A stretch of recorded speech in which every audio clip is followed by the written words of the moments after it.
Unang taon ulit na si Giannis, hindi makakasama sa lineup ang kanyang kapatid na si Thanasis since 2020 season. 2 beses na rin ginawa ng Bucks na nakipag-trade kapag si Giannis nagpaparamdam na aalis ng Milwaukee Bucks. Una nung natalo ng 2020 playoffs versus Miami Heat na mismong galing na din kay Pat Riley, nag-ipon sila ng cap space para ma-assign nila si Giannis sa 2021 free agency. Ang unang ginawa ng Bucks noon nakipag-trade para kay Holiday na bawasan sila ng ilang draft picks at si Giannis pumirma ng Supermax contract. Nag-champion din ang Bucks noong 2021. Nung malaglag naman sila sa 2023 playoffs bilang number 1 seed versus number 8 Miami Heat, sinabi ulit ni Giannis na kung merong better situation, dun siya pupunta.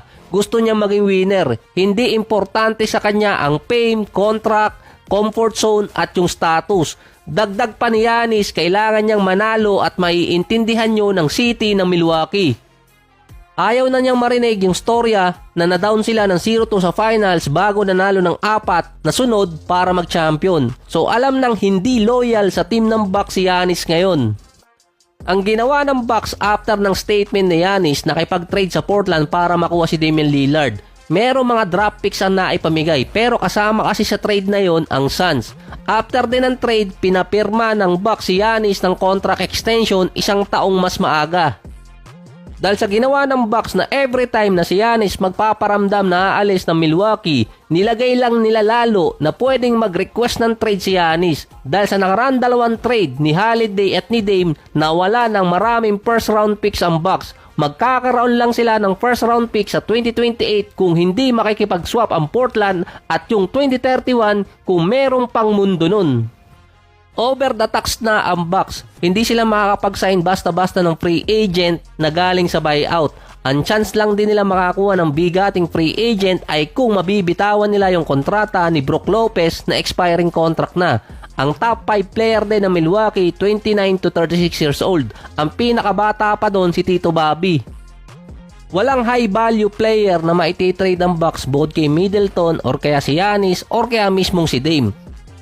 Marami kasing rumors about dito kay Giannis dahil 2 sunod na taon nang nalaglag siya sa first round ng playoffs. Bago yung kay Towns, ang Knicks ang isa sa mga team na interesado din kunin si Giannis. Sumunod naman ang Golden State. Meron pa rin kasing 3 team na pwedeng kumuha kay Giannis via trade. Yung isang team doon, OKC. So nabanggit ko na dati na napakarami pang first round pick ng OKC sa 1 taon pa lang. Sa 2025 pa lang, meron na agad silang 5 first round pick doon. Wala na silang magawa sa mga player na napipili nila sa first round. Kaya yung iba, ipinamimigay na lang. May loophole kasi dun sa OKC. Kahit hindi si Giannis ang gamitin ng Bucks na pan-trade, makakakuha pa rin sila ng first round pick. Dahil pinamimigay na nga ng OKC yung iba nilang first round. Ang ikalawang team naman, Houston Rockets. Dahil nabawi nila yung mga draft asset. Meron silang mga young player at meron din silang mga veteran player na pwedeng gamitin na pamalit para dito kay Giannis. Kasama din doon yung mga draft picks. Ang isa talaga kung sakali magkakatotoo, 2 player na may 3 paa ang nasa San Antonio. Since 2020 pa, interesado na ang San Antonio. Ito yung bago pumirma ng extension si Giannis sa Bucks. Spurs ang isa sa mga team na kayang bigyan ng malaking kontrata noon si Giannis. Sinabi kasing hindi pa ready ang San Antonio para makuha si Giannis noong mga time na yon. Nang 2023 bumalik ulit na gusto ulit makuha ng San Antonio si Giannis. Ito naman yung time na maglalaro pa lang papasok ng 2024 season si Wembanyama. At after din ng statement ni Giannis na gusto niya mag-champion. Malamang may magsasabing ang tagal pa nun bakit pinag-uusapan agad. Si Pat Riley 2 taon ang inintay niya para sa salary cap kay Giannis na hindi naman natuloy. Kailangan din mag-align ng team sa kontrata ng player dahil dadaan ang trade deadline, buyout season at pwede din mag-sign ng contract extension kahit lumagpas na yung October 30.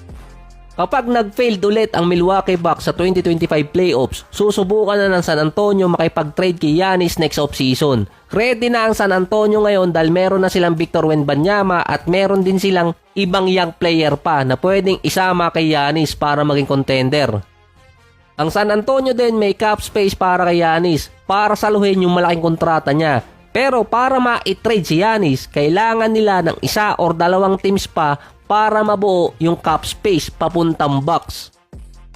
Matagal nang nag-aabang yung San Antonio kay Giannis at marami ding player ang gustong sumama kay Wembanyama. Magagamit ng San Antonio yung cap space pa nilang natitira. So hindi rin bago sa San Antonio na meron silang Twin Tower, David Robinson at Tim Duncan dati, yung isa pa LaMarcus Aldridge at Tim Duncan ulit. So hindi ko alam kung paano tatapusin ang episode na to, kaya ganito na lang, bigla na lang mawawala.